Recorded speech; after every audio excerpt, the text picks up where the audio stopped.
All right, today is Tuesday, 12/7/21 at 10:33 a.m. Today we are doing what, everyone? Finishing the book, not just reading, we're finishing it. I'm super excited. What did we learn yesterday that was so extremely important? What did we learn yesterday, Miss Kendall? His grandfather, not his dad, which means his mother was who to Harmony Calloway? Everyone? Daughter. All right, we are about to finish it up. So we just ended with Bud realizing that he was in his mom's room, not some little dead girls, but just is actually his mom's room. Hi. No. Dang it. They're still down there. Pause. And I forgot also. So Mrs. Jones just called down, and you have 3? I have 3 because Isaiah's already at home. Okay. Isaiah, I forgot to give you something, but that's okay. I can probably PDF it to you, or I'll drop it off or something. So anyways, thank you, Mrs. Siddig. All right. So we are we're going to start right in the top of 222. What a nice thing. So I said, how come Harmony Calloway never called on me and my mother? All he'd had to do was call on us one time, and I know she wouldn't have been so sad. Miss Thomas and Mr. Jimmy took turns shooting quick looks at each other. Then she said, Bud, give me your hand. Uh-oh. Pretty soon I'd have to come up with rules and things about when Miss Thomas holds your hand.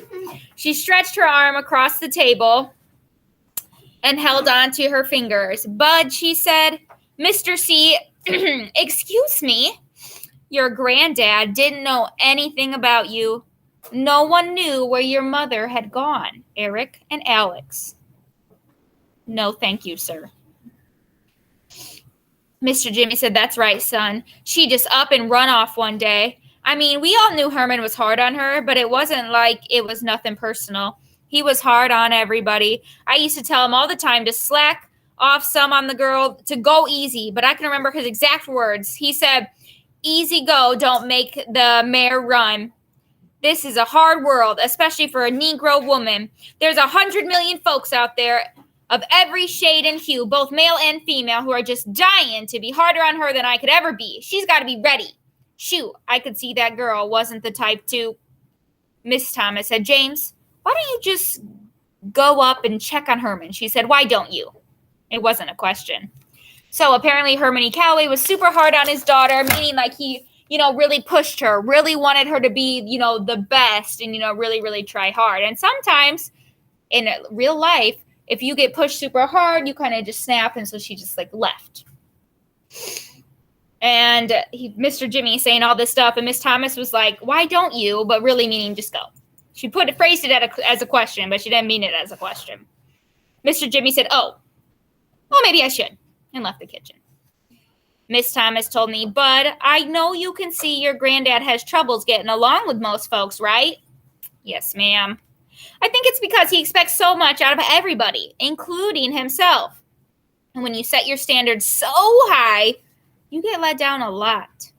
I shook my head up and down, acting like I understood. She said, now take your mama, for instance. He was so proud of that young woman, and he loved her very, very much.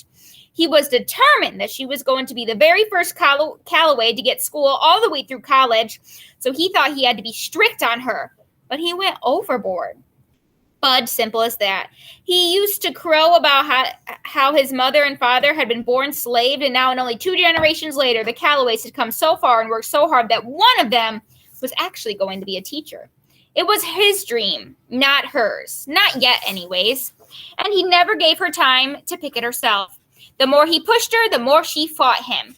Finally, it got to be too much, and she left. We think she ran off with one of Herman's drummers. We'd been hoping for 11 years that she'd send word or come home, and she finally has. Looks to me like she sent us the best word we've had in years. What word did she send them? Eric?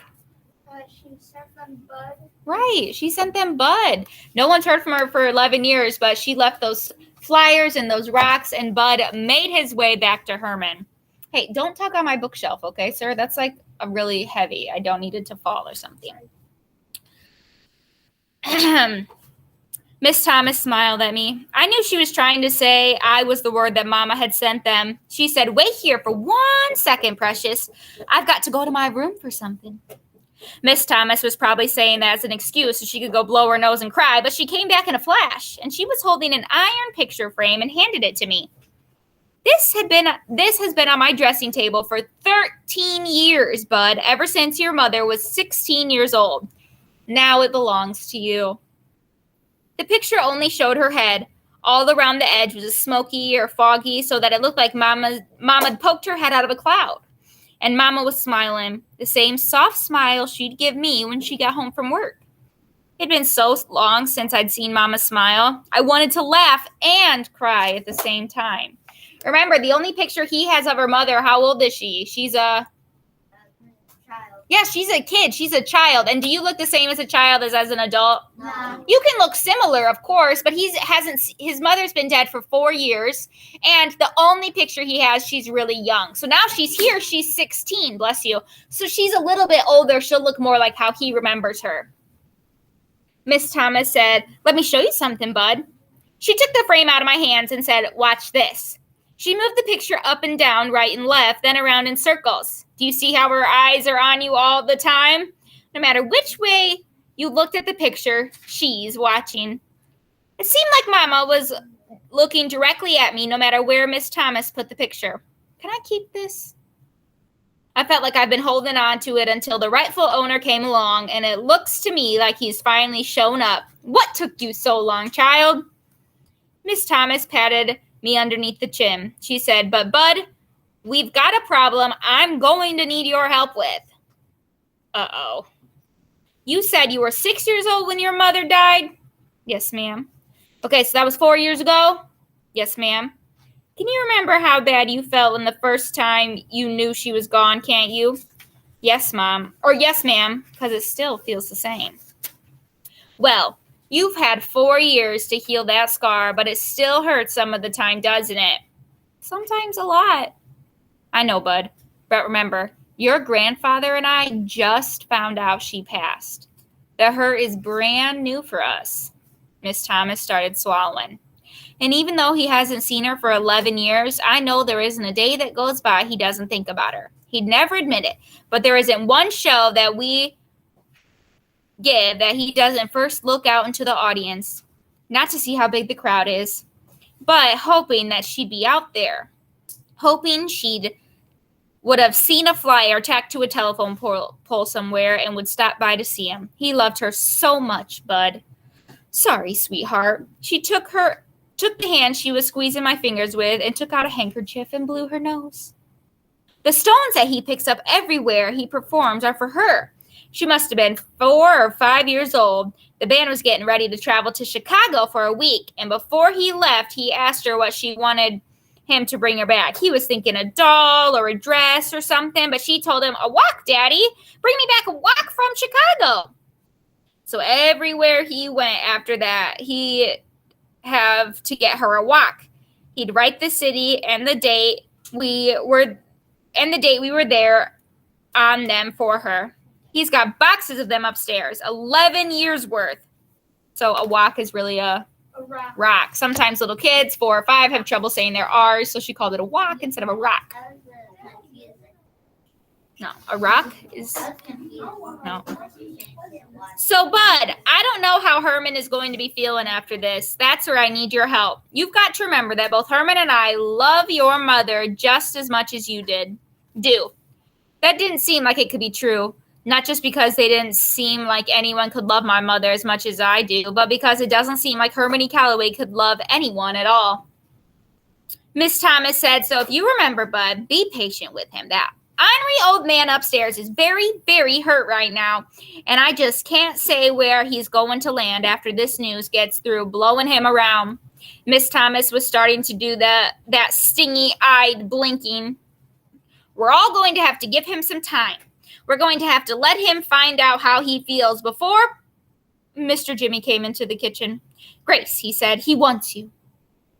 Hermione Calloway was making everybody feel like they had the blues. It looked like Mr. Jimmy just wiped some tears from his eyes, too. Miss Thomas came around to my side of the table and gave me a hug. She said, "You okay?" I said, "Yes, ma'am."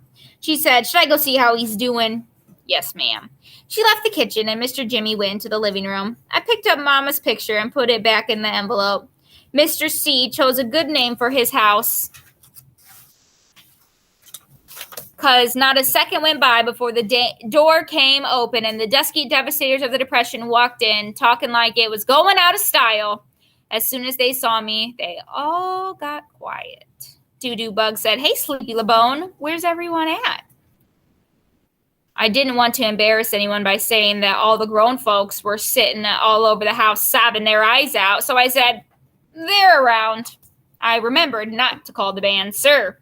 Steady said, "Well, it's you we wanted anyways." He put an old cardboard suitcase on the table and said, "I told the fellas how hard you've been hitting that recorder and how proud I was of you. So we put a couple of nickels together." He acted like he was yelling into the other room. "And Lord knows on the peanuts we get it was a real sacrifice." So he's saying it really loud, trying to be like, "Hey, Mr. Jimmy, pay us more." He slapped some skin with Dirty Deed and they started talking regular again. "Anyways, the thug saw something at a pawn shop and we picked it up for you. Can I open it?" The thug said, "Well, if you don't, I don't know who will." Eddie slid the cardboard suitcase over in front of me. It looked worse than the one I used to carry around. One of the straps was busted clean off and the other one was stuck. Eddie said, "What's inside? That's interesting. Just pull on the strap real hard." I pulled on the strap and it came off right in my hand. The thug said, "I knew it.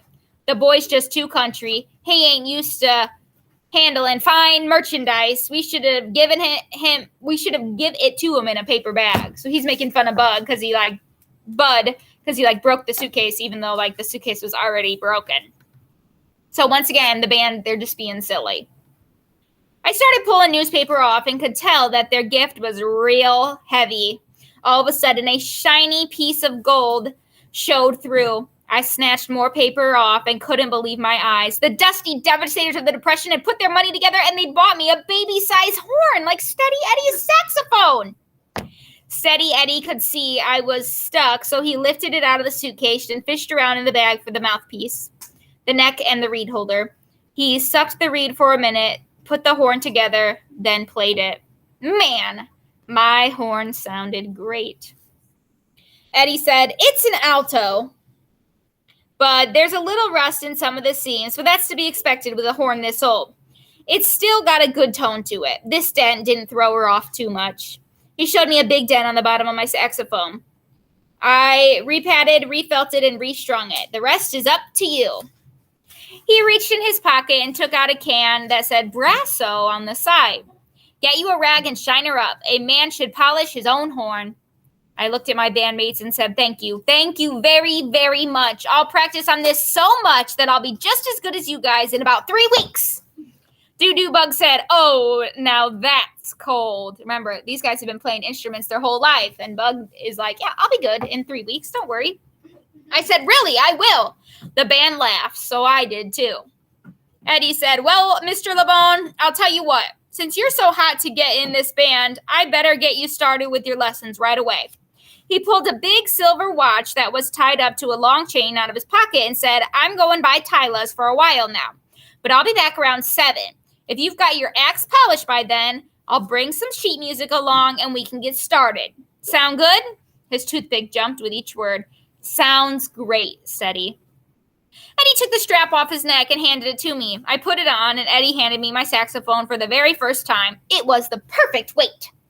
I said, "Can I be excused?" Dirty Deed said, "What, you ain't gonna blow us some notes? We want to hear what you got, Mr. 3 weeks from now."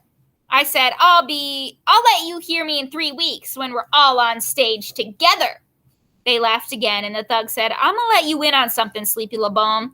There's certain members of this band that you will be out playing in 3 weeks, but it's going to take a whole lot longer to top me. On the real tip, it's going to take you at least 10 years before you're even able to hold one of my drumsticks." Steady Eddie said, "Yeah. And that's about 9 years, 10 months longer than you'll be with the band, thug." The thug said, "Oh, man, you ain't got to start that up again.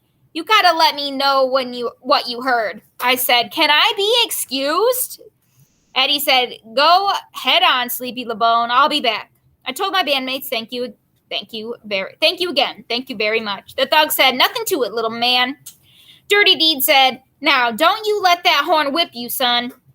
Doo-Doo Bug said, our pleasure, Sleepy. Steady Eddie said, man, get out of here. I picked both of Mama's pictures, my horn, and my can of Brasso and ran up the stairs.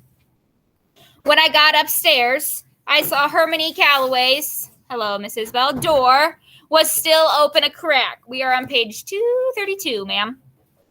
Miss Thomas's door was closed now, and I could hear the two of them in her room talking real soft to each other. I could have stood outside the door and listened if I wanted to, but that would have been rude. Besides, I didn't know for sure how long it would take me to polish my new horn. I went into my mother's bedroom and put my sacks on the bed that my mother used to sleep in when she was a little girl. Eric, can you please stop messing with that, sir? I put her smiling picture on the dressing table, then reached under the bed and pulled my sacks case out again. I snapped the two silver snaps and started taking out all my things. Why do you think he's unpacking his suitcase? Remember, he's been in this suitcase since his mother died. All his important things are there. Why is he just now deciding to unpack his suitcase? Eric? Because he can put his saxophone in there. I'm going to disagree with you. Why is he deciding to unpack his suitcase, Caden? Because he's going to be staying. Right, because he's going to be staying there. This is his home, right? This is his new home. He is with his grandfather. So, safe and sound, he is there. So, of course, he can finally unpack. He doesn't have to live in a suitcase anymore. He isn't going to have to need to run away anywhere. I took my old blanket out and remade my bed with it. I wasn't going to be need to carry it around with me anymore. I opened the tobacco pouch and took out the rock that said Flint on it and set it on my bed. I took out the pouch and the flyers and walked down the hall to Hermione Calloway's room. Even though I could still hear him and Miss Thomas talking and boo-hooing in her room, I knocked on his door anyways. When no one answered, I opened it. He had one of those dressing tables with a mirror stuck on the back of it too. So I walked real quick over to it and set the flyers and the bag of 4 rocks down. I got out of his room as fast as I could. Phew! Even though it was me who'd carried them around for all these years, you'd have to be a pretty big liar if you said those rocks and flyers really belonged to me. Hermione Calloway's name was all over the flyers and his writing was all over the rocks. Besides the way he'd looked so shook up when he saw those rocks for the first time, I figured they meant more to him than they did to me anyways. So the clues that led him to Hermione Calloway, he is now giving back to Herman. He's saying, I don't need to carry around these rocks anymore. I don't need to carry around this blanket anymore. If you just came back, we are on page 233, okay? Eric, I'm going to really need you to stop touching all my stuff, okay? I just want you to pick up the book, and I want you to be paying attention, sir.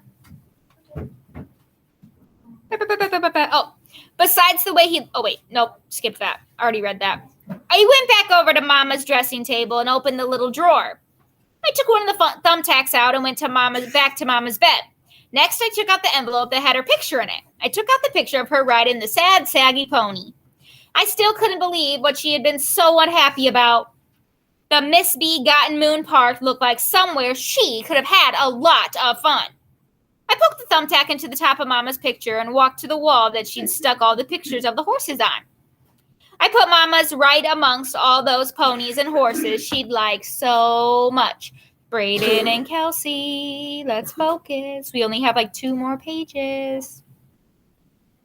I didn't need to carry that doggone picture around. This wasn't how I remembered Mama anyways. Mama was always excited and jumpy and not sad and pokey like this little girl. Mama was kind of old when I met her too. She wasn't young like this picture at all. The picture looked like it belonged. It's strange the way things turn out. Here, I'd been carrying Mama around for all this time, and I'd finally put her somewhere where she wanted to be. Back in her own bedroom, back amongst all her horses. I went back to the bed and picked up the flint rock. I was going to be enough. I didn't need those other things. Wait, time out. think I messed that up. It was going to be enough. I didn't need those other things with me all the time. I didn't need them to remind me of Mama. I couldn't think about her anymore if there were 100 hours in every day and 1,000 days in every week. I couldn't think of Mama any better than I already do. All I have to do is remember her hand on my forehead when she'd ask me something like, baby, are you sick? Have you got a temperature?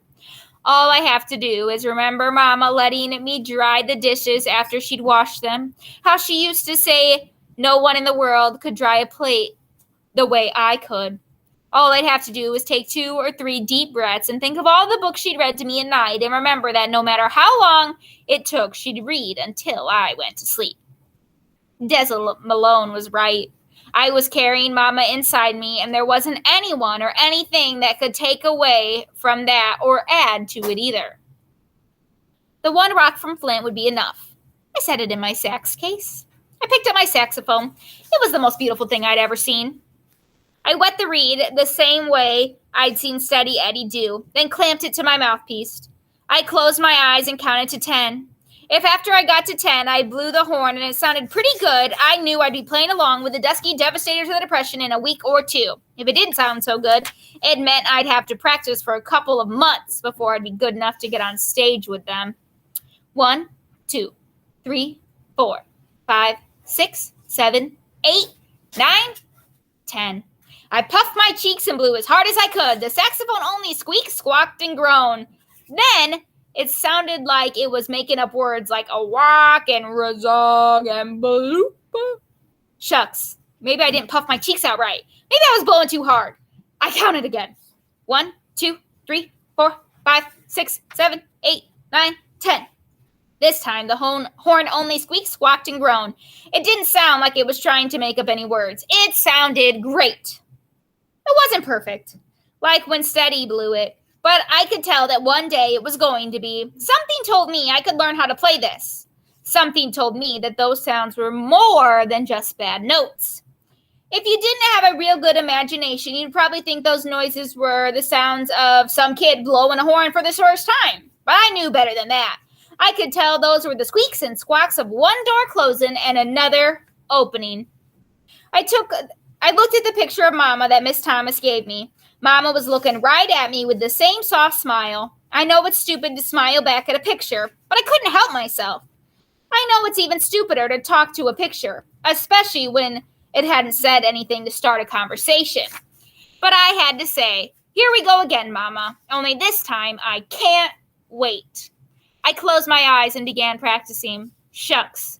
As good as things were going for me now, I bet you dollars to donuts that Steady Eddie was going to get here early.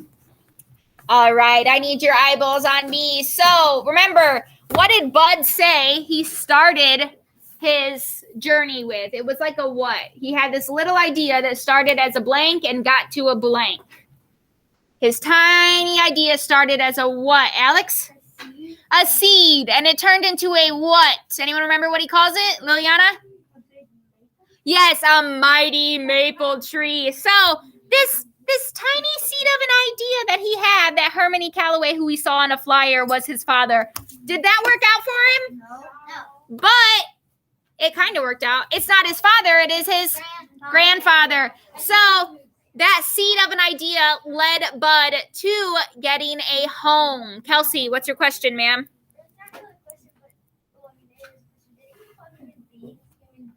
Yeah. Remember, remember this was a long time ago. They didn't always talk in perfect, proper English. He didn't call us human beings. He said human being, like a food bean, B-E-A-N. Kaden. No. If you can hear my voice, look at me. All right. Tomorrow, we're going to read the afterword together, and then we're going to take the AR quiz. So don't worry about taking the AR quiz. No, stay there. Don't worry about taking the AR quiz because I want to read the afterword with you guys tomorrow. But I need some lovely person to raise their hand and tell me what they're going to do right now. We still have 3 minutes. You can probably finish. Liam, what are we going to do? Yes, back to your desk. We're going to name chapter 19. Alex. What? You have a question? Oh, okay. I think the AR quiz next quarter. Why? Because I reached my goal. But I want to score. Yeah. Maybe. We'll talk about it. Alex Let me think about that, okay? We might be changing that I know what you mean, like you want those points for next quarter, but I need a grade, so I'll think about it, okay, Alex? I might have like an alternative test you can take, okay? Sitting. Eric, get out your computer. Okay, quick. But she said that no, she wants us to take it now, so I'm not sure. Do you want us to do that? I have not decided yet, Liam, okay? All right. You should be naming chapter 19.